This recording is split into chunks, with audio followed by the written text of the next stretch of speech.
नमस्कार शेतकरी मित्रांनो, आज आपली चौथा उपवास उठल्यानंतर 7वी फिडिंग ही पूर्ण झाली। तर कालच्या व्हिडिओमध्ये तुम्ही बघितलं असाल तर आपण 40 फुटाचे 10 कप्पे पूर्ण केले होते, म्हणजे आपण अळ्यांना पेसिंग दिली होती। तर काल रात्री आपण पाला टाकलेला हा पूर्णपणे अळ्यांनी खाल्ला होता। साईज पण त्या पद्धतीत वाढत आहे।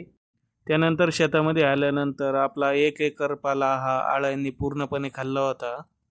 जवळजवळ 1 महिन्यापासून आपल्याला ऊन पडलेलं नाही, त्यामुळे तुतीचा पाला वाढला नाही, त्यामुळे आपला 1 एकर पाला हा अळ्यांनी पूर्ण खाऊन टाकला। त्यानंतर आपला परत पुढला 1 एकराचा प्लॉट आहे, तो पाला आपण चालू केलेला आहे। तर बऱ्याच जणांचे फोन किंवा मेसेज येत असतात का दादा तुमची लागवड किती फुटावर आहे? तर लागवड आपली सरासरी आपण 3 फुटी सरी पाडली होती आणि त्यानंतर 2 सऱ्या आपण लावल्या आणि मध्ये 6 फुटाचं अंतर सोडलं होतं। जोडवळ असल्यामुळे आपलं 6 फुटाचं अंतर मध्ये असल्यामुळे मध्ये हवा खेळती राहते आणि तुतीच्या पाल्याचं पानं पण भरपूर मोठे होतात। त्यानंतर शेडवरती आपले रेशीम मित्र पण आले होते। जवळपास 14 वर्षापासून हे रेशीम शेतकरी रेशीम शेती करतात।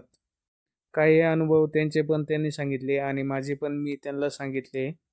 जवळपास आमच्या गावामध्ये 50 एकर तुती असेल।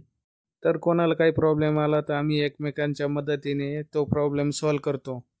त्यानंतर सकाळी आपण 7वी फिडिंग पूर्ण केली आणि शेजारी स्प्रे झाला होता कांद्याला, तर त्यामुळे आपण शेडमध्ये पूर्ण फॉर्मेलिंग टाकून घेतली आणि या पद्धतीने आपली 7वी फिडिंग ही पूर्ण झाली।